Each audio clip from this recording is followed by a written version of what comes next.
Once mom gets discharged, I'm counting on you to take care of her. What? You're going to be the one taking care of her? It's obvious we're family. He threatened me with divorce papers when I refused to take care of my mother-in-law. Do you want to be a poor single mom? If you don't, then just do as you're told. I can't take it anymore. I'm so done with this life. Just watch it. I'll make you regret this for sure. My name is Catherine. I'm 43. I live with my husband, Bob, and our high school-aged daughter, Emma. We get by on Bob's salary and the part-time work I do to support our family. We're not rich by any means, but we have a reasonably good life. Then one day, the worst thing happened. Catherine, it looks like mom has collapsed and has been taken to the hospital. Ah, your mom. My mother-in-law lies alone at home, but she's spry for her age. Apparently, she hurt her back in an accident while she was out shopping and now has to stay in the hospital for a while. Anyway, it's good that her life's not in danger. I'll go check on her at the hospital tomorrow. All right, take care. Aren't you coming? Huh? Why would I? Right, okay, I'll go alone. Please send my regards to your mom. Why? I don't visit my mother-in-law in the hospital. That's because I've cut ties with her. I've been married to Bob for 20 years. Since the beginning, my mother-in-law has detested me and has gone out of her way to make life difficult. You're really inefficient, aren't you, Catherine? You're not suitable for my son. I wish he had a better wife. I never imagined you'd be this useless, enduring the continuous verbal abuse from my mother-in-law that wore down my spirit. Whatever I did, it was always, father-in-law is useless, not good enough. Poor Bob.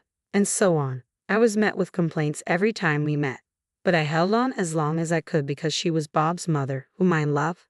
However, even after my daughter Emma was born, the mother-in-law's harsh words did not stop. On the contrary, she started finding fault with Emma as well. Just great, the long-awaited grandchild is a girl. She can't carry on the family name. She's of no use. If it's a girl, she should just at least be pretty. Who on earth does she take after? Amidst the difficult days, the worst situation that finally decided the end of our relationship occurred one day when my mother-in-law was unusually relaxed at our house. My daughter ran up to her with a picture book. "Granny, can you read this?" The moment Emma handed over the book, mother-in-law knocked it down and hurled at Emma, "Don't touch me with your dirty hands. I don't need an unattractive grandchild like you." Emma was startled by her grandmother's loud voice and began to cry. "Granny's scary."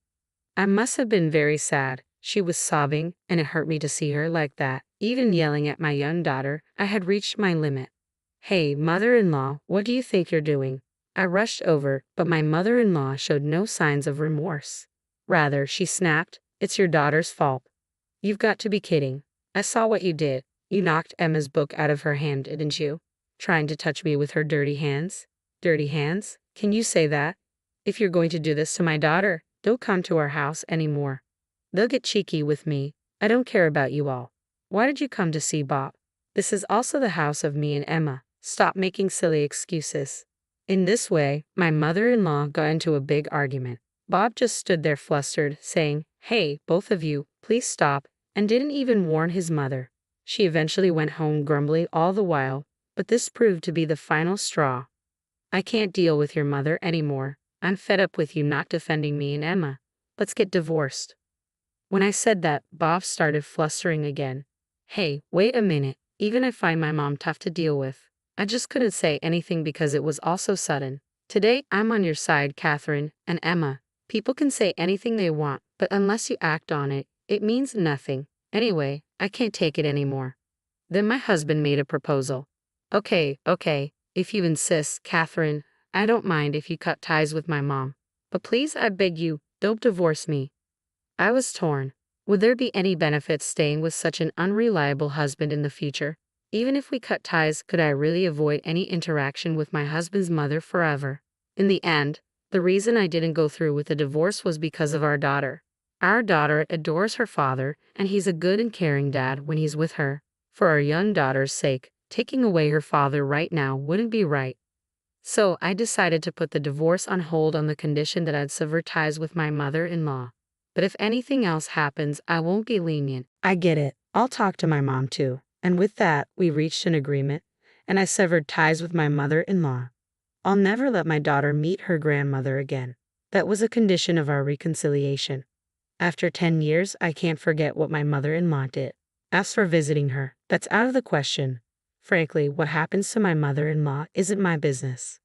A few days later, my husband came to me with a serious look on his face. Catherine, I need to talk. What is it? My husband looked awkward in response to my question. It's about my mom. Apparently, she'll need care after she's discharged. So what? It'll cost a lot if she goes to a facility, right? So I was thinking we should take care of her at home. Oh, that's impressive. Good luck. No, not me. You. What? What is he talking about? What? You're not seriously. You know that my mother's in a bad way, right, Catherine? He fell silent. The fact that he even suggests this was beyond my comprehension, to avoid any unwarranted expectations. I laid it out for him clearly. Look, I have a job too, and there's no way I can take on the responsibility of caring for your mother. But you're just working part-time, right? Surely you can find some time to take care of my mother. If that's what you think, then I'll just talk to my boss about switching to full-time. How about that? There was no point in dragging out the conversation. My feelings weren't going to change, and his timid demeanor was only annoying me. Although he looked like he wanted to say something, I naturally ignored him.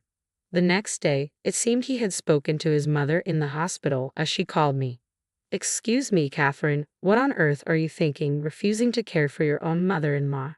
Yes, I refuse. Is there a problem? Her bizarre shriek came through the phone when faced with my calm response. For me, in my time, of course, I've cut you off. Remember, you're not even my mother-in-law to me anymore. I have no desire to help you with your care.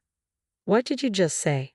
How dare you? You and that errant child absolutely will not tolerate this refusal. To be honest, I considered just hanging up on her. It was a hassle. But if I didn't firmly reject her now, she'd probably just keep calling. I was prepared to settle this today, so I faced off with my mother-in-law. Do you remember why I cut you off in the first place, mother-in-law? What do you mean? Are you implying I've done something wrong? Have you already forgotten? Because of your insidious bullying and your appalling attitude towards my daughter. My husband also agreed to this decision. Goodbye. Wait, hold on. With no further discussion, I ended the call and promptly blocked her number. A few days later, Bob tried to bring up the topic again. Hey, about my mom. Again, I couldn't hide my irritation as I responded. Just so we're clear, I have absolutely no sympathy for my mother-in-law. No matter what happens to her, I've told you again and again that I won't provide care, right? Unexpectedly, her normally compliant husband shot back without hesitation. No, you're going to take care of my mom. Count on it. What? What does he mean? I've repeatedly stated that I don't want to have anything to do with my estranged mother-in-law. Is he like a chicken forgetting everything after taking 3 steps? Count on it is not the response I want. I said I will provide care, remember? I fired back defiantly, but my husband is different today. No matter how much I argue, he persistently pushes back. The heated argument I had with my mother-in-law on the phone days ago came to mind. Probably my mother-in-law had given him a piece of her mind afterward. Anyway, you're going to take care of my mom. It's obvious, isn't it? Former family, right? Remember, it was your idea to cut ties with your mother. That was then. My mom is now weak, and it's a different situation. She's not as energetic as she was after hospitalization. Yet you're still talking like a child. Childish? Me? The reason we're in this situation is because of that damn mother-in-law's childish harassment. And according to the conversation on the phone, your mother seemed pretty lively, didn't she? And even my husband repeatedly demands. I take care of his mother. I'm not going to back down. No matter what you say, I can't do what I can't do. And if it's that important to you, you can do it yourself. At that, her husband silently handed her a sheet of paper. What's this? Can't you tell? It's a divorce paper. To her shock, her husband had presented her with a completed divorce form. If you don't want to get divorced, take care of my mom. My silent disbelief only prompted my husband to pressure me more. You'd be in trouble if we divorce now, right? Emma will be a college student next year. You just a part-timer. Can't possibly survive if you divorce me now, right? If you don't like it, just do as you're told.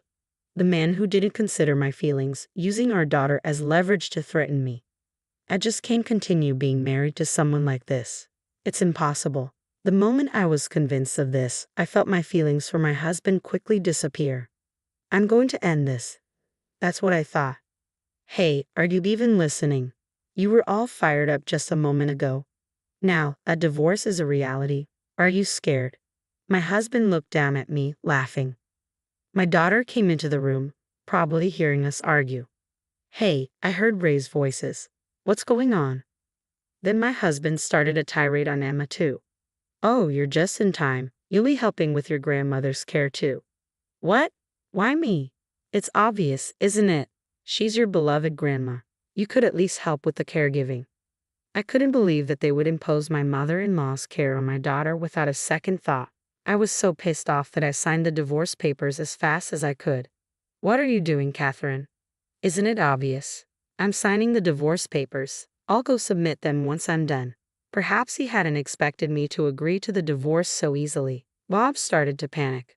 Oh, hey, enough already. Did you even listen to me? You're going to be the one who's going to have a hard time if we get divorced. I don't care. Compared to staying involved with you, any hardship seems bearable. With divorce papers in hand, I began to prepare to leave. Then, perhaps numb to the situation, my husband took the final step. Are you sure about this? If we divorce, you'll have to give up Emma. I'm warning you, I'll get custody. You'll never see our daughter again. A husband who had no doubt in his mind that he's superior to his wife. Truly, how stupid can you be? Even if we get divorced, I will not give up my daughter. I will do whatever it takes to provide for my daughter at all costs. I will get custody of Emma. Shut up. Considering our financial situation, it's natural that I get her. You won't see our daughter again. Tough luck. At that moment, Emma, who had been quietly listening, chimed in. What are you talking about? I'm going with Mom. Ha! At Emma's words, Bob stood there dumbstruck. What are you saying? If you follow your mother, Catherine, you'll only face hardship. I don't care. It's better than being with you, Dad. I would never want to take care of Grandma. That's right. My daughter had not forgotten what my mother-in-law had done to her in the past. I really hate Grandma for bullying Mom. I'm also disgusted with you, Dad, for not helping my mom. I don't care about the money. I'm going to live with Mom. At my daughter's words, a surge of indescribable emotion welled up within me. I had hoped she would choose to come with me, but I never imagined that she thought it through so much. My husband, looking quite pathetic, started trying to persuade us to stay. Wait just a second. Wait, if you're gone, who's gonna take care of the house? Why don't you do it yourself, Dad? My daughter responded with a smirk. You can take care of Grandma and do all the housework all by yourself. That's impossible. I have a job, you know. So what? Mom has been working and doing house chores, and you want her to take care of Grandma on top of that, expecting others to do what you won't do yourself. That's ridiculous. My daughter gave my husband a thorough tongue lashing, leaving him completely stunned. Eventually, he resorted to his usual tactic of crying to win us over. Oh, why are you guys blaming me so much? I just asked for a little help with the caregiving. There was a time when we might have let it slide, but neither my daughter nor I have that kind of patience anymore. Looking at my crying husband, all we could do was shake our heads in disbelief. Let's go, Mom. Let's hurry up and pack our things. Right. My daughter and I each packed our belongings, took the divorce papers, and left the house. My husband kept crying, trying to stop us until the last moment, but of course, we ignored him completely. We submitted the divorce papers at the city hall, and our divorce was finalized. My daughter and I decided to live at my parents' house for a while. By the way, my family runs a flower shop. Right now, I am working part-time and helping out with the family's flower shop, trying to save money for my daughter's college tuition. My husband continued to contact me persistently even after that. Mom is throwing stuff at me. Help me. I can't handle it anymore on my own. Please come back. Since he was so annoying, I blocked his contact. Living with my ill-tempered mother-in-law every day must be quite a struggle, and it seems that my husband is having to care for her day and night without any sleep. Finally, my company has moved to shorter working hours, and my paycheck seems to be barely scraping by. If I had known it would come to this, I should have done whatever it took to put my mother-in-law into a facility. Well, it's too late to talk about what I should have done now. Besides, thanks to my husband making a fuss about caregiving, I'm able to spend these days with my daughter. I guess I should thank him for that bit. From now on, I want to live each day in cooperation with my cherished family.